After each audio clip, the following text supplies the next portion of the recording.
मालिक को प्रणाम। सभी अभ्यासी भाई बहनों को नमस्कार। M.L. राय वाराणसी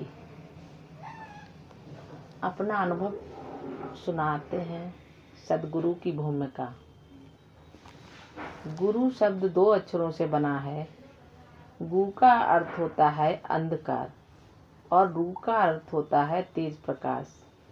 इस प्रकार गुरु का वह होता है जो अपने तेज के प्रकाश से सामने वाले के अज्ञान रूपी अंधकार को दूर कर सके। गुरु का कार्य शिष्य को आध्यात्मिकता की ओर प्रेरित करना है। गुरु शिष्य को उंगली पकड़कर नहीं चलाता, बल्कि उसके मार्ग को प्रकाशित करता है।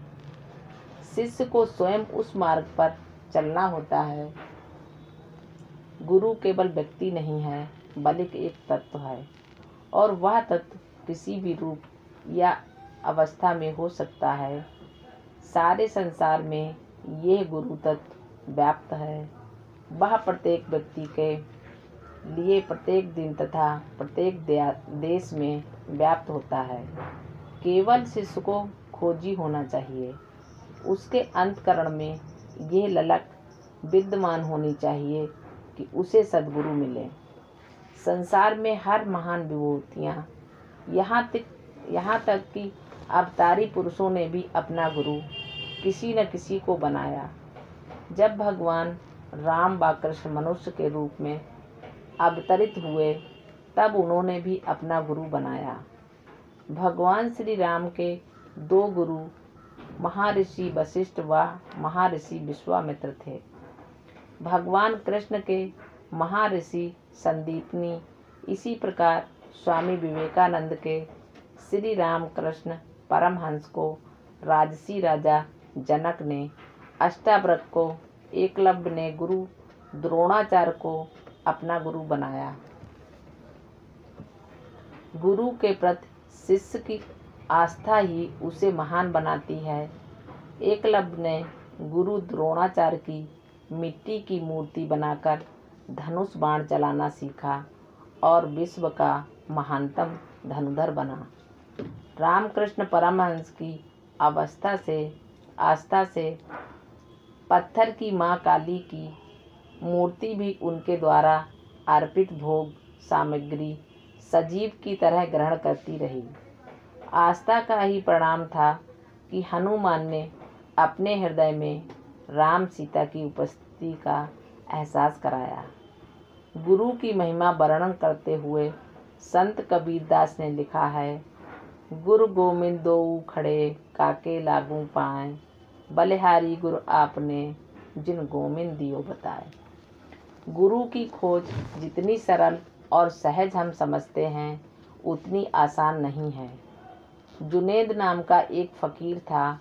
वह अपनी जवानी में गुरु की खोज करते हुए एक बूढ़े फकीर के पास गया और बोला कि मैंने सुना है आप सत्य को जानते हैं, मुझे कुछ दिखाइए।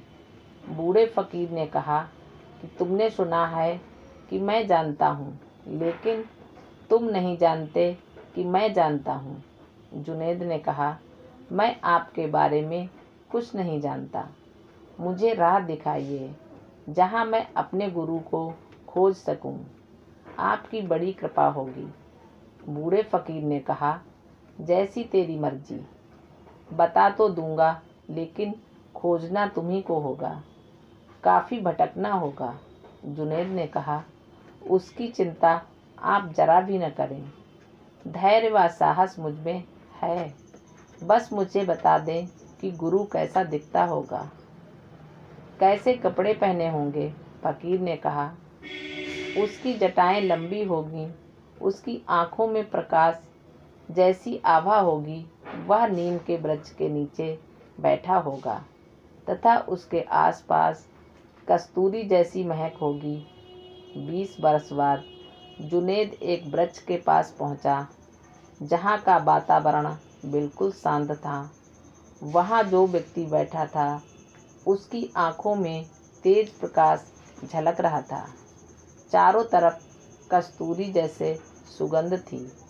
उसे वास्तविकता का भान हुआ और वह गुरु के चरणों में गिर पड़ा और बोला, मैं आपको 20 वर्षों से खोज रहा हूँ।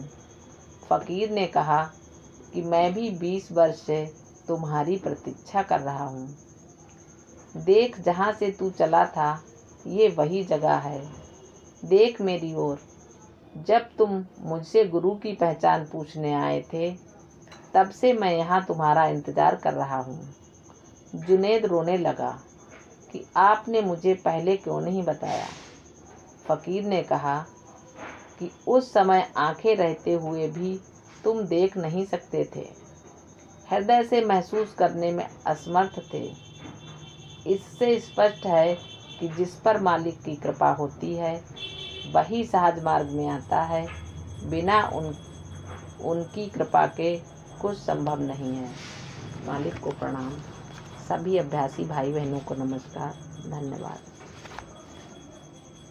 हमारे चैनल को प्लीज़ शेयर करें, सब्सक्राइब करें, लाइक करें।